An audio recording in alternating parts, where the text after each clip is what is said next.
नमस्कार मित्रहरू, म चाहिँ आज हजुरहरूलाई थोरै यो जुन मैले यो बोन्साई कला जुन 2-4 वर्ष अगाडिदेखि सिक्दै गरेको बोन्साई कलाको बारेमा चाहिँ हजुरहरूलाई आज थोरै मैले यो 5 वर्षमा चाहिँ गरेका अनुभवहरूको चाहिँ हजुरहरूलाई म आज एउटा सानो भिडियो बनाइदिउँ भनेर चाहिँ आज म यो छोटो भिडियो लिएर आउँदैछु।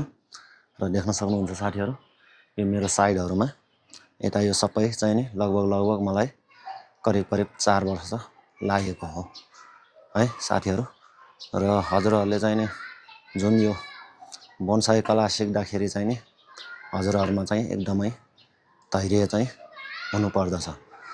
र धैर्य साथसाथै हजुरहरूले चाहिँ नि अब जस्तो चाहिँ अब यो बोन्साई गर्नलाई चाहिँ नि अब हल्का यो जुन गार्डनिङ सम्बन्धी बोट बिरुवा सम्बन्धी हल्का फुल्का अब हजुरहरूले युट्युब हेरेर या दायाँ बायाँ अब कहीँ कतैबाट यसो सानोतिनो जानकारीहरू लिएर बोट बिरुवालाई चाहिँ के गर्दा ठिक हुन्छ, कसो गर्दा ठिक हुन्छ र बेसिक नलेजहरू भयो भने चाहिँ हजुरहरूलाई धेरै नै सजिलो हुन्छ।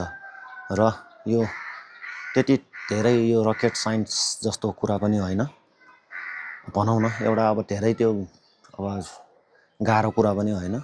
यो चाहिँ हामीले छोटो समयमा चाहिँ नि अब धेरै बिरुवाहरू बनाउन सक्दैनौँ र तपाईँहरूले थोरै एउटा ल्याएर यो वर्ष थोरै र अर्को वर्ष थोरै गर्दै दिनको चाहिँ तपाईँले 1-2 घन्टा टाइम यसो तपाईँको माइन्ड पनि फ्रेस हुन्छ यो बोट बिरुवामा तपाईँहरूले काम गर्नुभयो भने। र मुख्यतः एउटा घरको आकर्षण पनि जुन अब तपाईँहरूको खाली ठाउँ बसिरहेको हुन्छ त्यो खाली ठाउँको सदुपयोग पनि हुन्छ। र तपाईँहरू अब खाली समयमा टाइम पास गर्नलाई पनि घरैमा तपाईँहरूलाई चाहिँ नि अब ठाउँ मिल्छ। र यो गर्दा गर्दै अब कसैले चाहिँ नि अब हाम्रो नेपालमा त खासै त्यस्तो केही यो बोन्साईबारे ठुलो त्यस्तो केही अब व्यापार स्यापार गर्ने व्यापारिक हिसाबले गर्ने भन्ने चलन त हाम्रो यता यो नेपालमा चाहिँ मैले खासै देखेको छैन। तर हाम्रो यो छिमेकी देश इन्डिया अब पाकिस्तानहरूमा चाहिँ यिनीहरूको ठुलै चाहिँ नि व्यापार मेला लाग्ने गर्दो रहेछ। जस्तो यो सो देखाउने मेलाहरू यस्ता चाहिँ धेरै नै चाहिँ तपाईँको आयोजना हुने रहेछ। र मैले पनि चाहिँ नि अब यो करिब अब भनौँ 2-4 वर्ष 4-5 वर्ष कति भयो ठ्याक्कै ठाउँ समय पनि मलाई थाहा छैन। र मैले थोरै गर्दै नै यो बोट बिरुवाहरू बनाएको हो। र देख्न सक्नुहुन्छ साथीहरू, अहिले चाहिँ लगभग मसँग चाहिँ नि 100 बोट जति चाहिँ नि राम्रा बोन्साईहरू भइसकेका छन्। र अब यही मेरो कुरा अनुसार नै हजुरहरूले चाहिँ नि यसो अन्दाज लाउन सक्नुहुन्छ कि अब 100वटा बोट बनाउनलाई लगभग मलाई चाहिँ 4 वर्ष लाग्यो भन्दाखेरि चाहिँ नि हजुरहरू आँटिनुहुन्छ होला। आँटिन चाहिँ नि बिल्कुलै हुँदैन। यो हाम्रो यो बोन्साई भनेको चाहिँ एउटा चाहिँ नि अब यो धैर्यकै काम हो। यो बोन्साई कला भनेको चाहिँ अब हजुरहरूले चाहिँ नि अब यो बिस्तारै अब आज एउटा बोटलाई ल्याएर हजुरहरूले सानो गमलामा सार्नुभयो। र मेरो यो द काठमाडौँ बोन्साई आर्ट यो युट्युब च्यानल पनि छ। हजुरहरूले त्यसमा हेरेर चाहिँ हल्का फुल्का नजानेका कुराहरू मसँग सोध्नुभयो नि हुन्छ। र देख्न सक्नुहुन्छ साथीहरू, यो बोन्साई भनेको चाहिँ रुख बन्ने प्रजातिको चाहिँ नि जुनै पनि बिरुवालाई चाहिँ हजुरहरूले गमलामा राखेर ठुलो सानो तपाईँलाई अब तपाईँको नजिक वरिपरि पसलहरूमा कस्तो खालको गमला पाइन्छ त्यसैमा रोपेर चाहिँ नि हजुरहरूले चाहिँ नि यो सुरु गर्न सक्नुहुन्छ है त। जुन अब यो बोन्साई गर्दाखेरिको हजुरहरूको चाहिँ नि फाइदा चाहिँ के हुन्छ भने हजुरहरूलाई एक त टाइम बिताउनलाई एकदम सजिलो पर्छ।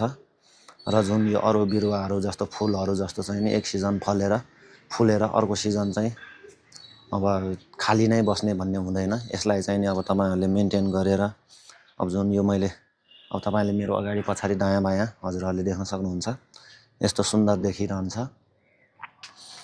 र टाइम बिताउनलाई एकदम गाह्रो हुन्छ, दिमागमा पनि एकदम फ्रेसनेस आउँछ एउटा किसिमको। म पनि अब यो कौसीमा आएँ भने म यही कौसीमा चाहिँ हजुरको 3-4 घन्टा चाहिँ नि मजाले बिताउन सक्छु यही बोट बिरुवाहरू स्याहारेर। जम्मा मसँग अहिले चाहिँ 100वटा जति छन्। र अब मैले चाहिँ नि अनुभव 4 वर्षमा चाहिँ नि यही अनुभव गरेँ कि धैर्य गर्ने र एउटा दुइटा बोट ल्याएर यसो रोप्ने गर्नुभयो भने चाहिँ बिस्तारै बिस्तारै हजुरहरूको पनि एकदम चाहिँ नि हजुरहरूलाई इच्छा छ भने चाहिँ नि 1-2 वर्षमै चाहिँ नि यसरी कौसीभरि बनाउन सक्नुहुन्छ। अब देख्न सक्नुहुन्छ मैले चाहिँ नि यो लगभग 4 वर्ष जति भयो र मसँग भएको सबभन्दा पुरानो बोनसाई चाहिँ यो हो, जुन मैले पर्खालबाट हजुरहरूलाई मैले यही युट्युब च्यानलमा पनि छ, त्यसमा यसको यो सुरुदेखिकै भिडियोहरू छ। तपाईँहरू मेरो यो युट्युब च्यानल भिजिट गरेर हेर्न पनि सक्नुहुन्छ। र अब बेसिक नलेजहरू चाहिँ नि अब हल्का फुल्का बोट बिरुवामा त साधारण आइडिया त जोसँग पनि भइहाल्छ, जस्तो माटो मिसाउने, बोट बिरुवा रोप्ने भन्ने हजुरहरूले पनि त्यहीबाट सुरु गर्दै यो जुन युट्युबहरूमा पनि हेर्न पाइन्छ यताबाट हेर्दै चाहिँ नि सिक्न सक्नुहुन्छ। र केही त्यस्तै तपाईँहरूलाई केही जिज्ञासा अरू केहीहरू छ भने चाहिँ नि हजुरहरूले मलाई कमेन्टमा पनि सोध्न सक्नुहुन्छ।